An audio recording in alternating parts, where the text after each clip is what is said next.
Hi, everyone. Welcome to the show. I'm Dr. Nicole, and on today's episode, we're talking about energy. Now, as all of us who are parents know, raising children is an incredibly energy-intensive activity.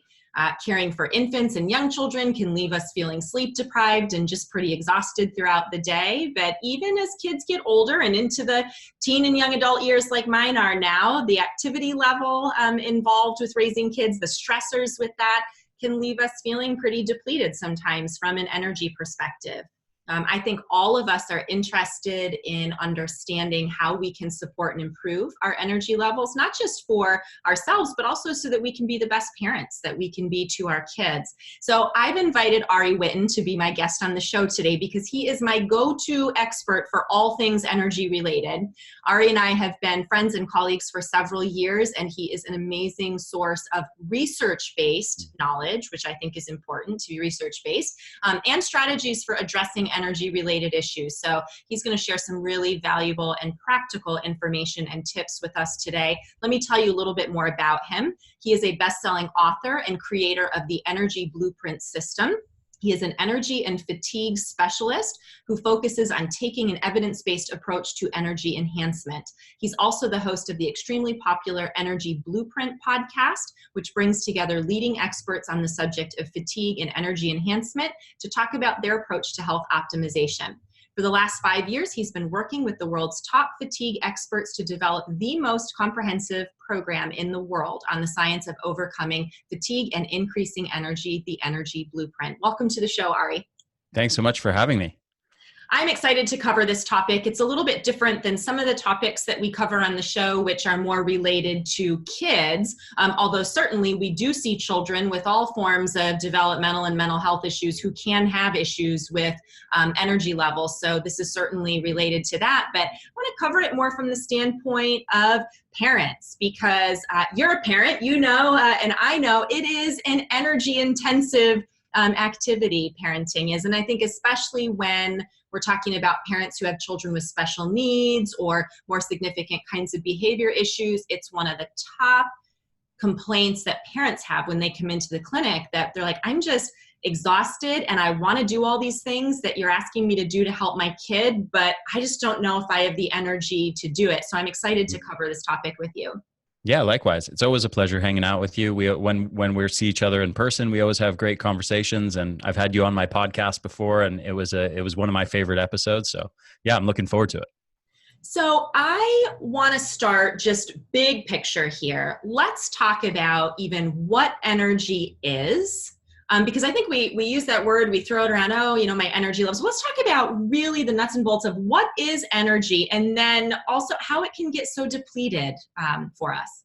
Yeah, well, so first of all, let's clarify that when a lot of people talk about energy, they mean it in sort of a mystical, new agey, woo-woo sense of meridians and chakras and these kinds of things. And I'm not here to bash any of that, but when I talk about energy, I'm talking about physical fatigue versus being physically energetic. So your physical energy levels, whether you wake up in the morning bursting with energy and vitality, or you feel fatigued and groggy, and you know, that's kind of the best way to think about what we're actually talking about here. So to a large extent, it's the subjective sense of vitality that you feel in your life, and that sort of get up and go, and that drive to do things, and that motivation and drive to pursue the things you want in life, to pursue your purpose and your passions. So it's that. And at the same time, it's also this very, you know, you can look at it from a very biochemical perspective and a biochemistry focused perspective, I should say, and talk about cellular energy production. And we can talk about all the different mechanisms in the body that impact on cellular energy production. And ultimately, that can be really reduced down to the mitochondria in your cells, your cellular energy generators, and how well they're producing energy. Are they producing lots of energy at the cellular level or not that much energy? Because you, as a human being, as a person, are ultimately a collection of trillions of cells, and these cells compose your brain, they compose your muscle tissue, your internal organs, your skin. Every part of you is made up of cells. And most of that energy that powers those cells and allows them to do what they do is coming from mitochondria.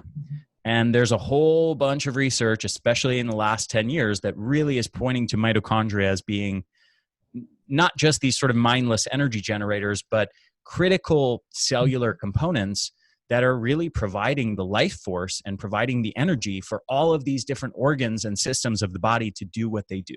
So ultimately, if you are a collection of trillions of cells and those cells are being powered by mitochondria, if those cells are not producing lots of energy, you feel subjectively on the macro level a sense of lack of energy or chronic fatigue, maybe debilitating chronic fatigue, maybe stress-related exhaustion and constant tiredness, maybe depression, maybe brain fog. You know, it can be a kind of whole constellation of symptoms that generally connect to one another. But yeah, that's, I think, the best way of understanding what energy is.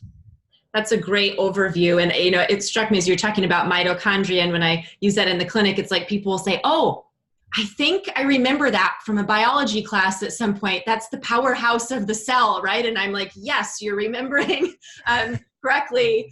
Most people have to dust off some of that old, you know, biology knowledge. But to your point, I've been reading a lot more recently, some very interesting studies and even things in the media about how our understanding of what mitochondria in the cells do for us is really expanding beyond maybe just that original role that we thought. Yeah. And, you know, so I'm reeling with things I want to say in response to that, but real quick on a personal note, you should know that there's a whole new field that has emerged called mitochondrial psychobiology, where they're specifically looking at the connection of mitochondrial function in relationship to psychological and psychiatric disorders. So there's all this new research just in the last few years around the connection of mitochondrial dysfunction and depression and anxiety and schizophrenia and bipolar. And, you know, so all these connections are starting to form, even just psychological stress, how that affects mitochondrial function. I just had a researcher on my podcast who's one of the pioneers in this field of mitochondrial psychobiology named Dr. Martin Picard, where we talk about all this research that he's done around stress and measuring how that's affecting mitochondrial function. Really, really fascinating stuff. So that's one aspect of what I wanted to say in response to what you just said. The other aspect is, yes, so mitochondria, we were all taught in high school and college biology, these are the powerhouses of the cell. And we were taught basically that there's just, you know, one of these different, you know, one of it, whatever, 10 different internal cellular organelles, and they're the powerhouses of the cell. And we were all taught to memorize that. And we were all taught basically that they were sort of these mindless energy generators that just take in carbs and fats and pump out cellular energy in the form of ATP, adenosine triphosphate. And what we now know through lots of different lines of research, but I would say the most critical piece of this puzzle was a researcher named Dr. Robert Naviaux, who published some papers on something called the cell danger response. And basically, these papers and all the research that was reviewed to go into it basically show that the mitochondria are like the hub of the wheel of the metabolism. They're not just these mindless energy generators. They're actually exquisitely sensitive environmental sensors. And they're sensing the signals from your environment, from your lifestyle, from your behavior, from your mood, from the stresses you're under. And they're sensing all of those inputs and then determining whether to devote energy and resources into cellular energy production, which is like peacetime metabolism. Okay, so like if all the signals are good and, you know, all the signals that those mitochondria are receiving is like, are telling them, hey, you're in a safe environment, you're healthy, you're happy, let's produce lots of energy and feel good and perform good today. Okay, and then on the other hand, if they start to get lots of signals that say we're under threat, we're under attack, there's dangers present, then they shift out of peacetime metabolism, out of energy mode, and they start to direct resources into cellular defense. So they shut down energy production and they start investing energy into upregulating the immune response and the inflammatory response and making the cell walls more rigid to for example, protect against invaders. So as one example of this is, let's say you've been exposed to heavy metals, or let's say you have a pathogen that you're infected with, so some kind of virus or bacteria. It makes a lot of sense for the cells to stop producing energy in that scenario. If the cell is taking up a lot of heavy metals or a pathogen, stop producing so much energy and make this kind of shut that whole process down, seal off the cell, and try and kill off the threat. So it actually starts to produce lots of internal free radicals or reactive oxygen species that are designed to attack the threat and kind of neutralize it and try to detoxify it or kill it if it's a bacteria or something like that. And in the process, the cell starts to incur damage and sometimes can even commit suicide. You know, the actual cell can commit suicide or programmed cell death, which is called apoptosis. And it's doing all of those things specifically with protecting the overall organism, you, in mind.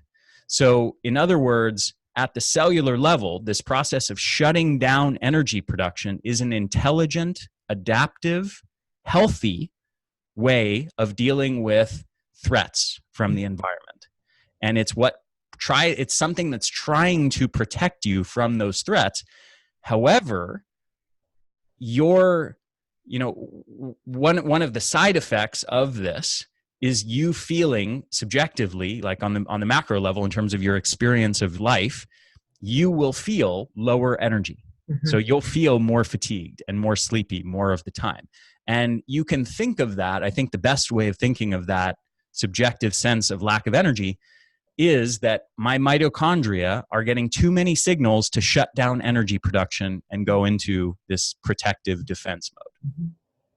Really, really interesting. So, when we get an illness, let's say we get, the flu, of a virus, something like that, it makes sense then that we feel really fatigued because our cells are in this sort of shutdown mode of just focusing on, getting rid of the invaders. And then that goes away and then we're back in peacetime and our energy comes back. But what you're saying really, I think, applies to people where it's not just related to a virus or an intermittent thing. There's people who chronically are in this state of their cells feeling like they're under attack and therefore are not producing the energy that they need, right? I mean, is that why we have so many people walking around now who just feel totally run down and energy depleted? What is supposed to be sort of an acute intermittent response has kind of become chronically the way that life is happening for them. Yes, and that's an excellent observation, an excellent point. Let me comment on the first part of it first. So if you get a flu, as you said, you feel fatigued.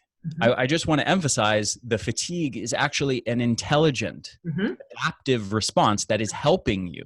Yep. So if you don't listen to that signal, for example, if you say, no, I got to go do my workout today because I never miss a workout. Right. And I got to go to work today and I got to bust my butt and do all these things and not sleep because I need to work and exercise and do all those things as normal.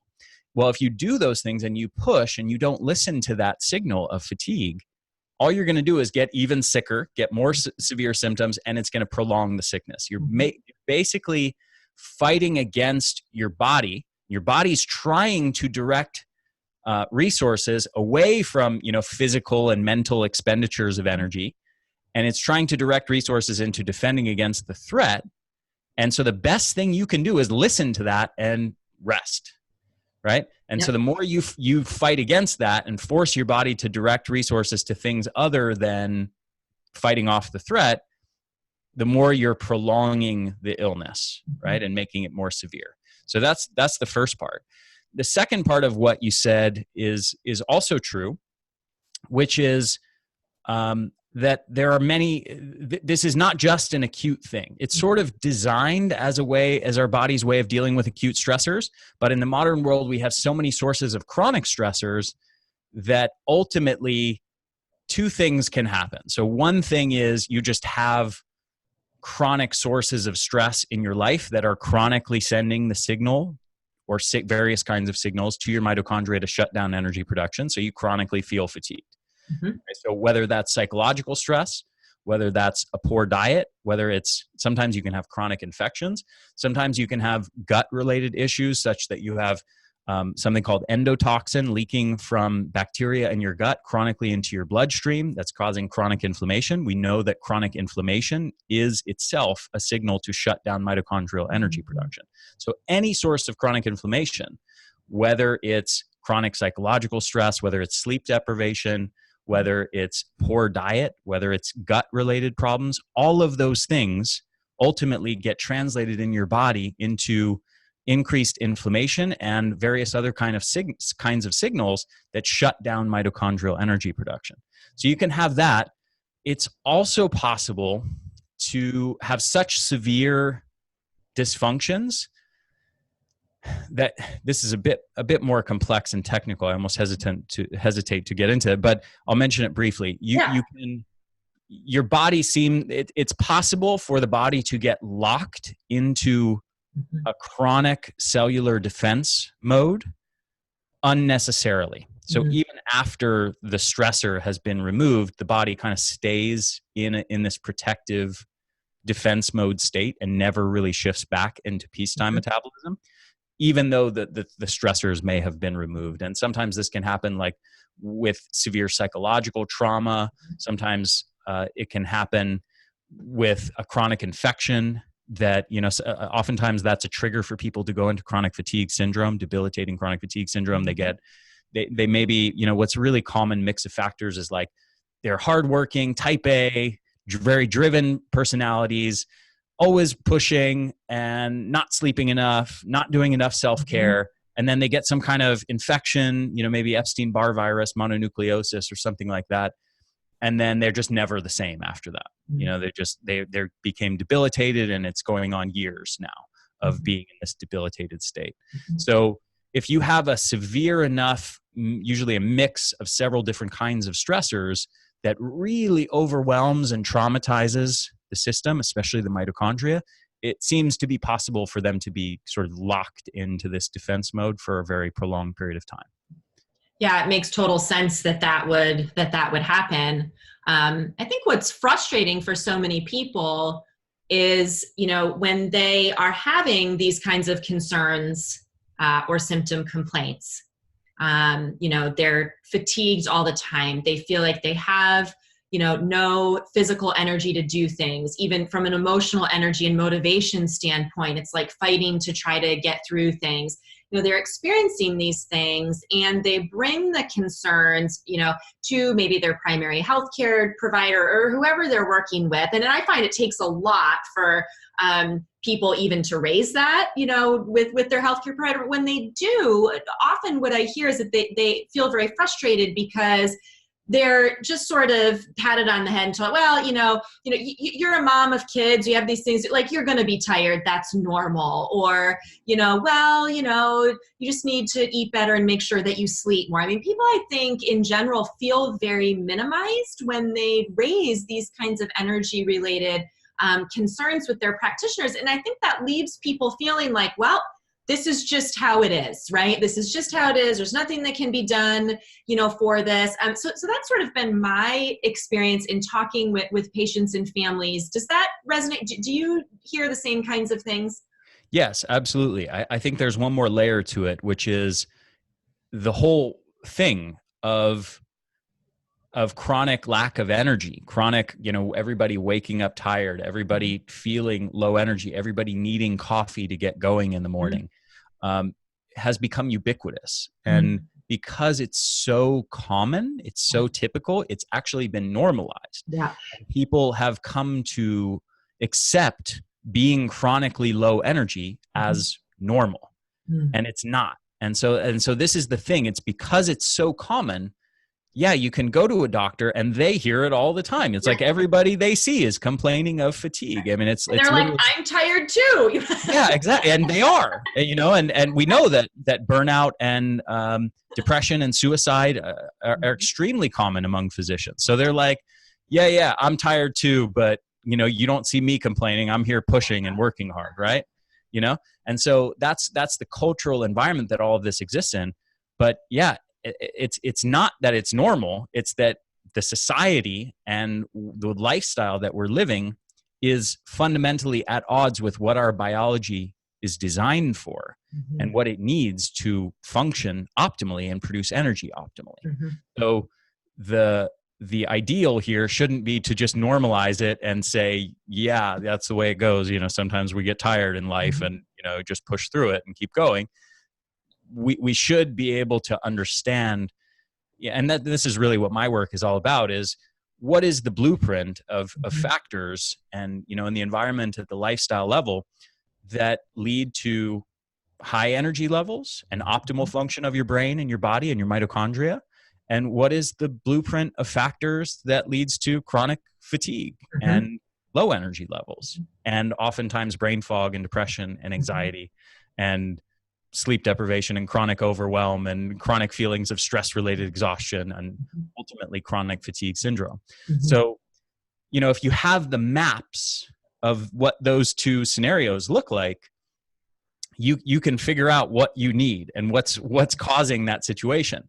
Unfortunately, there's one more issue which leads to doctors writing these people off as, there's nothing wrong with you. Yeah, you're just tired. We are all tired, sort of thing, which is there's published research now showing that the standard blood tests that physicians use, specifically in the context of seeing patients who are complaining of fatigue, don't show any abnormality in 95% of people. So they're not detecting anything on their blood tests that would indicate why this person is fatigued. So, in 5% of cases, they might find, oh, you're anemic because you're on a vegan diet. Take some iron supplements. Or maybe they say, oh, you have hypothyroidism, so let's get you on some thyroid medication. Okay, or you've got diabetes, so let's get you on some metformin, or whatever they would find in those 5% of cases. But 95 out of 100 people with fatigue going to the doctor, they're told your blood tests look perfectly normal. We can't tell anything's wrong with you. Here's some antidepressants or some pills. And so that's how it plays out. So because they're not detecting anything on those tests, they genuinely think there's nothing wrong with that person. They're just wrong. The tests are just not sensitive enough and not measuring the right things to be able to detect what's actually wrong with those patients. And this is a function. This is not the doctor's fault. It's not the test's fault. This is just the state of the science as of 2019. We're just not that advanced yet to be able to detect what's the specific biochemical factors that are causing fatigue. I mean, to give you an example, there's no test for mitochondrial function. You can't test that right now. There's a lot of people working on it, but it's not like you go to your doctor and they take your blood and they're like, here's what your mitochondrial function score is. They don't tell you anything about it. And most of them haven't received much education in mitochondria anyway. That's the thing, even knowing what it is that they would look for, even if there was a test. And, I want to go back to something that you said, because I see this so often, particularly in the teen and young adult patients that I see, as well as the parents who come into the practice, when they have pursued this issue with their healthcare provider, gosh, my kid is just tired all the time, doesn't have, any motivation, or I'm feeling this way. They tend to get a BandAid slapped on it, right? Like, oh, clearly you need an antidepressant, and go see a psychologist or a psychiatrist. This is a mental health problem, as if we can separate out the mental from the physical health, which is another ridiculous thing that we still do in medicine, that, you need an antidepressant. Or I'll get kids and adults in here on stimulants, as another BandAid. Oh, you're complaining of fatigue all the time, whatever, you're sleeping all the time, you don't have energy, motivation, here, take, some Ritalin once or twice a day. And so we really have this BandAid mentality. If someone is offered, anything to address it, it's very much a BandAid. And the problem is, as those BandAids tend to cause a worsening of, the underlying problems that brought someone in the first place. So it just becomes this frustrating loop for people. It's like, I'm doing what my healthcare provider is telling me to do, but I'm still not getting better. And then when I don't take this medicine, I still feel bad. And it leaves people feeling so hopeless. Yeah. And to speak to that, I'll tell you, there's actually 4 go-to treatments. These are part of their evidence-based guidelines for how doctors should treat people with fatigue. So The 4 treatments are a recommendation to do 30 minutes of walking and stretching per day, cognitive behavioral therapy, antidepressants, and stimulants as needed. That's the best of modern medicine. That's what they have for people with fatigue. 95% of the time, they're not finding anything useful on your blood tests. So, you know, I mean, it's kind of pathetic and sad that that's as advanced as we are as far as our ability to deal with fatigue. It's like, we don't know what's causing it, but try walking and here's some antidepressants. Right. So, you know, there's a big problem with that. And as you said, some of these things, I would argue antidepressants and stimulants especially are likely to, over time, probably make it worse. Right. Because the side effects of those drugs are ultimately going to lead to even more problems. That's right. And so that's why I think the work that you are doing and really is unique. I mean, there aren't even people in the integrative medicine space talking about this. You know, the work that you're doing is so important because here's this thing that so profoundly affects such a large percentage of the population. And yet I think what you said is so true. It's become so normalized, such a normal part of human experience that we don't even think it's important enough to research or think about, which is really tragic because having vitality, having energy is what really allows us to live our lives in a way that we feel good about and fulfills our potential. So as we're talking about this, it's like I can hardly think of something more important, to really understand and be able to address. Especially when you consider that fatigue and chronic low energy levels are the single most common complaint that doctors are encountering. Yeah. And they have almost nothing to offer those people. Right. So yeah, it's a huge problem. Yeah. So let's get into, you talked about, kind of at a root level, these blueprints of things that we know contribute to low energy and problems with that, and things that contribute to improving our energy and helping us in that area. Let's talk about the things that lead to problems first, things that we can try to avoid, or the things that are contributing to the problem. What do you see as being kind of the blueprint there? Yeah, so let me give you a broad overview, kind of a list overview of some of the biggest factors. So one is circadian rhythm disruption. Circadian rhythm is our biological clock that controls our sleep and wake cycles, as well as many different neurotransmitters and hormones that directly impact on our sleep quality, as well as our energy levels and our brain function and our mood during the day.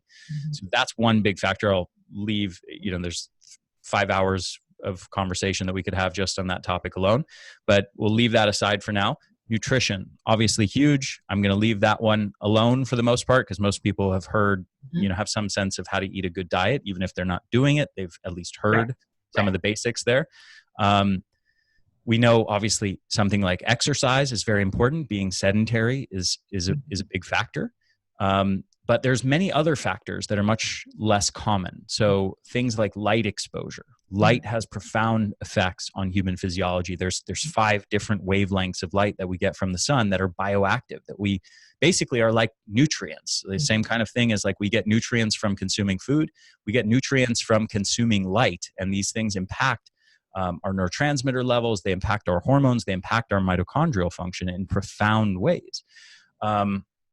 We also have gut health and brain health. And there's a lot of different factors that go into both of those two things. As you pointed out earlier, there's no separation between mind and body. We know that, for example, psychological stress can impact negatively on gut health. We know that gut health directly impacts on brain health and mood and depression and anxiety and things like that. So there is no separation there. We also have things like toxins in the environment, and these things can disrupt hormones in our body. They can directly damage and shut down mitochondria, and these are one of the other signals to the mitochondria that for them to shut down energy production. We also have, kind of how you modulate your mind and control your mind on a psychological level in terms of mindfulness practices, meditation practices. Are you chronically stressed and in a state of go, go, go and not giving your brain any time to relax? We know that's not very good for brain health and is going to lead to a higher tendency towards anxiety, a higher tendency towards loss of sleep, and ultimately, higher rates of anxiety and depression and poor performance, poor cognitive performance, and other energy issues as well. And then we also have things like hormesis, which is transient metabolic stress, and in the environment. So things like heat and cold, physical exercise is actually a form of hormesis. Fasting, different kinds of phytonutrients, different kinds of breathing exercises. These things directly impact on our mitochondria, and they're actually the things that keep our mitochondria big and healthy and help us maintain lots of them in the cells. So to give you an example of what I mean here, we have about 500 to 2,000 mitochondria per cell, depending on the different cells of the body. And we also know that from the ages of 20 to the ages of 70, most people lose about 75% of their mitochondrial capacity. Wow. Okay? Now, we also know that in people who are regularly exposed to hormetic stress and who are regular exercisers, they don't lose 75% of their mitochondrial capacity. So we know that, just as you need exercise to build a muscle, and if you're sedentary and you don't stimulate those muscles by challenging them with transient stress, the stress of making them work and do exercise, the muscles atrophy. If you break a bone and you get a cast on the muscles atrophy. Well, the same thing happens inside of your cells at the mitochondrial level. These cellular energy generators literally shrink and shrivel and die off if you do not challenge them and stimulate them. And the way we challenge and stimulate them is through hormetic stress, is through exercise, heat, like sauna exposure, cold exposure, different kinds of phytonutrients and fasting, and there's several other more obscure types that we could talk about. But all of those elements that used to be part of human life, it used to be when you lived in nature, our hunter-gatherer ancestors prior to, just 1,000 years ago even, or even our farming ancestors, not even our hunter-gatherers, but they lived mostly outdoors. They were physically active. They had to endure periods of food shortage or famine. They consumed lots of plant foods rich in different kinds of phytochemicals. They were regularly exposed to the elements, to both heat and cold, and their bodies had to be challenged and adapt to it. All of those things were weaved into our life, and they were for millions of years during human evolution. Now they're not. Now we live in a modern life, in a modern lifestyle and an environment that is fundamentally devoid of all of those factors. So what happens when we live in that environment, and the norm kind of lifestyle that most people in the modern Western world live, is our mitochondria shrink and shrivel and die off. Now, that is not just a function of energy levels, but it's also, it doesn't just impact on energy levels, I should say. Also, the strength of our mitochondria determines our resilience to stressors at the cellular level, and I think to a large extent, our resilience to psychological stressors. So if this determines something I call the resilience threshold, and it's cool because I actually ran this idea by this mitochondrial psychobiology researcher recently, and he completely agreed with me. And so I was like, that's a theory that I've been working on for a few years. And he's like, yeah, I pretty much think that's totally true. So it determines. You're like, yes, this thing I've been working on is a real thing. Yes, basically. Yeah. So this resilience threshold determines like how much stress, whether psychological or from poor nutrition or from sleep deprivation or from being overworked or whatever sources of stress, how much stress your body can actually handle and adapt to and stay healthy and stay energetic before it starts causing the mitochondria to be overwhelmed and shifting into defense mode, into a fatigued state, into a depressed and anxious state. So I just want to emphasize your mitochondrial health is integral not just to your energy levels, but to everything, and even your disease risk and longevity. There's a whole bunch of research now showing that your mitochondrial health controls in a big way your risk of many different diseases and even the rate of aging itself. It fits what you're saying fits so well with my experience working with families where we see kids come in with, similar issues. We can have two families come in, kids have similar types of symptoms, similar intensity of challenging behaviors or issues going on. And yet you'll have a family come in where parents are pretty resilient with that. They've got, seem to have a higher threshold for being able to manage the stressors of that. And they have a better outlook. They have more energy themselves. They're able to take treatment recommendations, implement them, feel good about that, and see progress. And then we can have another family where parents, their own personal and just family-based resilience threshold is exceeded much more quickly, and they are very demoralized, lacking in physical energy, really struggling just to get through the day-to-day, let alone implement treatment recommendations so they can see progress. And it has always struck me that very little of the ability to implement things or make progress has to do with what's going on with the child, and much more so the resilience level of the parents. And that really fits with what you're saying, and is where I think that self-care piece and that focus and attention on the parents and their needs and what needs to happen for them from a health and wellness perspective becomes so important in caring for kids.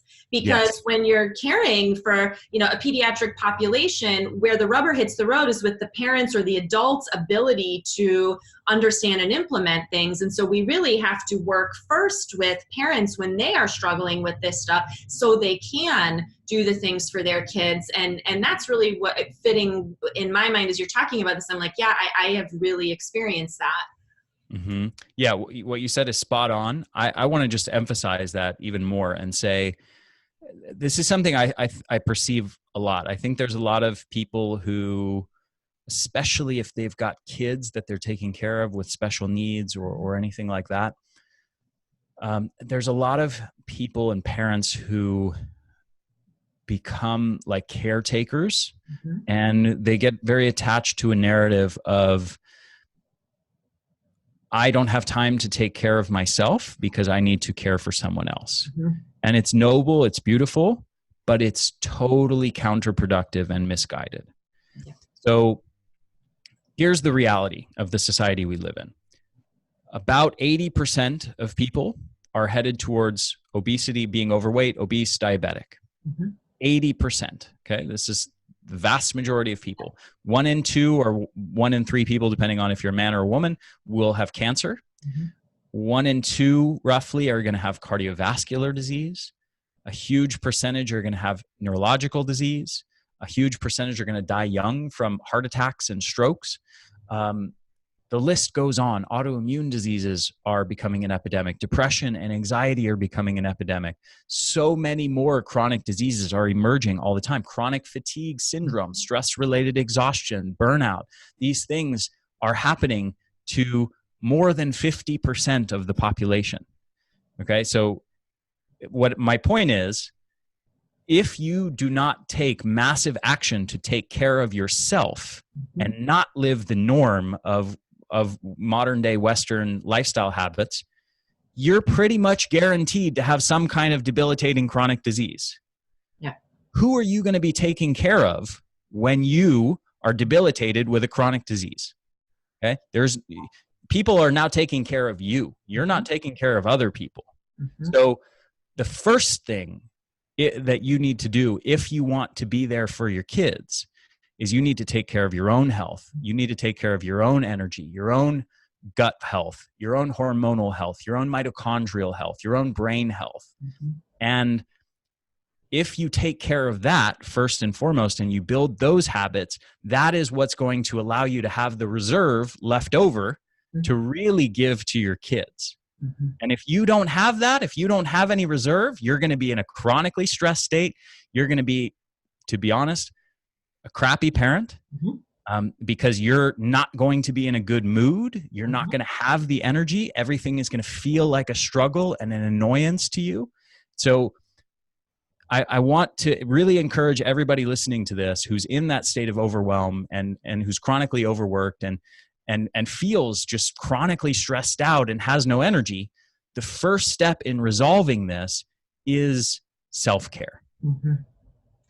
So powerful, so critical. Let's give people some starting points. So if they're saying, yeah, I get this. This is so resonating with me. I know that I need to take some action steps here. What are some foundational starting points that you can give people that they can maybe start working on? Yeah. So I want to keep this two things. I want to keep it like really low, not very time consuming, not Great. very energy consuming, not Mhm. very money consuming. Okay. I Perfect. want like super simple, easy things to start with that nobody's going to object to, even the most overworked, overstressed person who's has no time for anything right now. Okay. Fantastic. So with that in mind, I think the best place to start is your circadian rhythm. So your circadian rhythm, again, is this biological clock in your brain that controls your 24-hour sleep and wake cycles. It also impacts directly on neurotransmitters that impact on your energy levels and impact on your mood and your motivation. It also impacts directly on hormones that impact on your energy levels and your physical vitality and ultimately your risk of disease. It also directly impacts on your mitochondrial function. So let me explain just a couple details of how I'll try and do this in a very succinct way, since I know we're trying to wrap up here. There's 9 different mechanisms we could talk about how circadian rhythm impacts energy levels, but I'll mention just a couple. So one, as I said, neurotransmitters. So we know that circadian rhythm directly impacts on dopamine, which affects motivation and drive and resilience and tolerance to stress, and mood to some extent. It impacts serotonin, which also impacts on mood and your ability to feel pleasure in life. It also impacts on another neurotransmitter called GABA, which helps us calm down and de-stress and transition into sleep mode, kind of turn off the racing thoughts and transition our brain into sleep mode at night. And it also impacts on another neurotransmitter called orexin that is our primary wakefulness and energy neurotransmitter. So just by modulating your circadian rhythm, you're having profound effects on your mood, your brain function, your energy, your motivation, your drive, all of those things through this neurotransmitter connection. One other layer to the story is everybody knows about melatonin. Everybody's heard of melatonin. It's a sleep hormone. Well, what most people don't know is it's the most potent protector of your mitochondria in your body. And it's one of very few compounds that actually has the capacity to cross cellular membranes and cross mitochondrial membranes, where it actually gets into the mitochondria and protects the mitochondria from damage and literally interacts with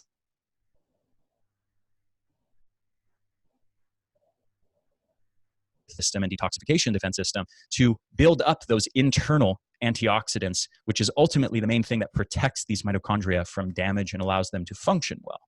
So you're building your resilience, you're building your energy levels. That's just to name 2 of the 9 mechanisms, but just those 2 are profound. Okay, so what regulates your circadian rhythm?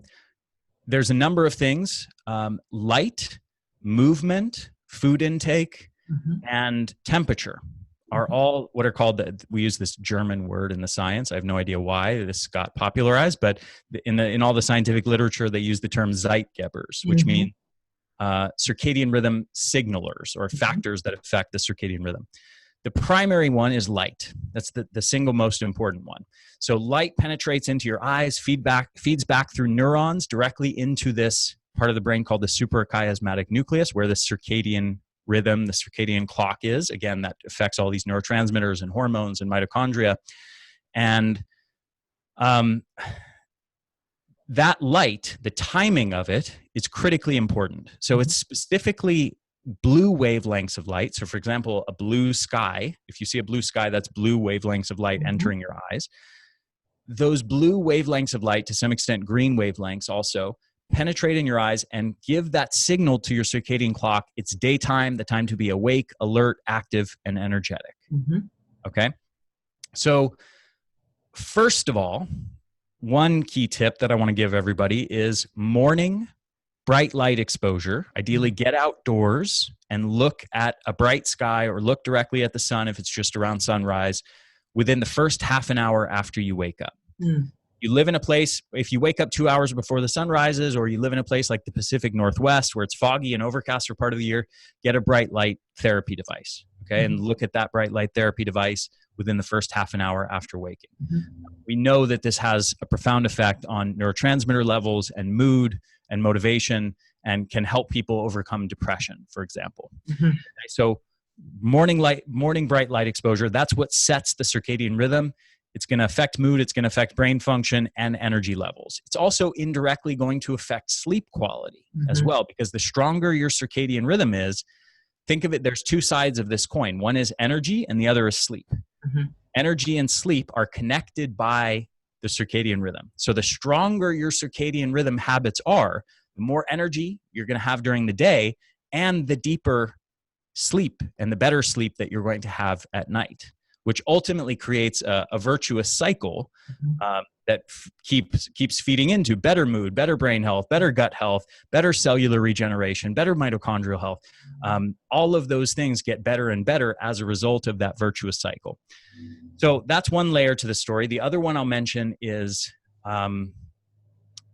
evening light exposure. So minimizing your evening light exposure, especially from artificial devices. So the big problem in the modern world is not only that we're in these indoor, very dim environments like you and I are in right now, that are literally a tiny fraction of as bright as the outdoor environments, which our biology is designed for, our circadian clock is designed for. And that matters, by the way, and there's lots of research showing that matters.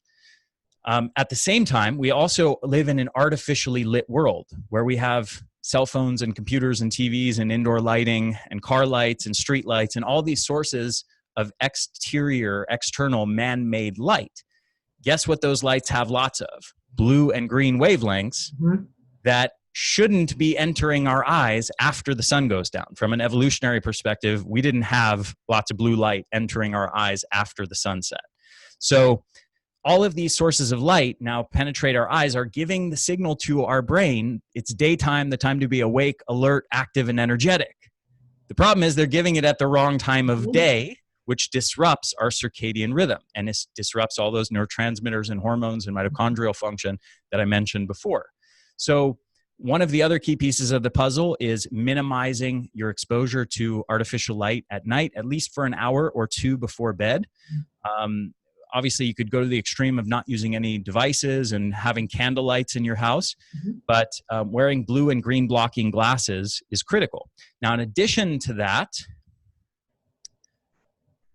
since people listening to this are predominantly parents with kids, and many kids are not going to wear those glasses, I also want to mention the extreme importance of modifying your home environment to facilitate optimal circadian rhythm. So there are certain things that you can do, very easy things that you only have to do once, and then you never have to think about again. It requires no willpower, nothing. You just do it once. So replace your indoor lighting, or not even replace, but add.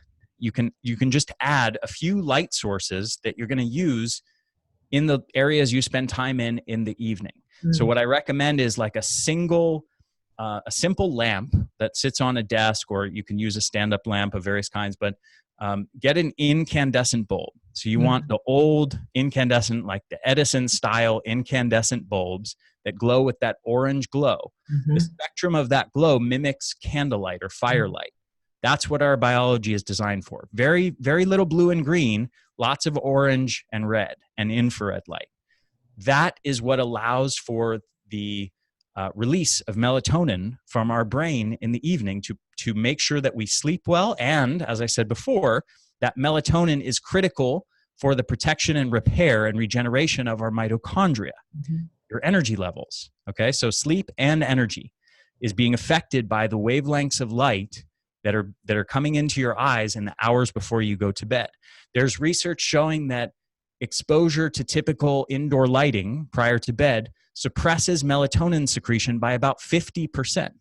So what happens if day after day for years or decades you are chronically suppressing this most important protector of your mitochondria, your cellular energy generators, and your sleep quality by 50% for years? Well, of course, you're going to experience some problems with sleep and energy levels as a result of that.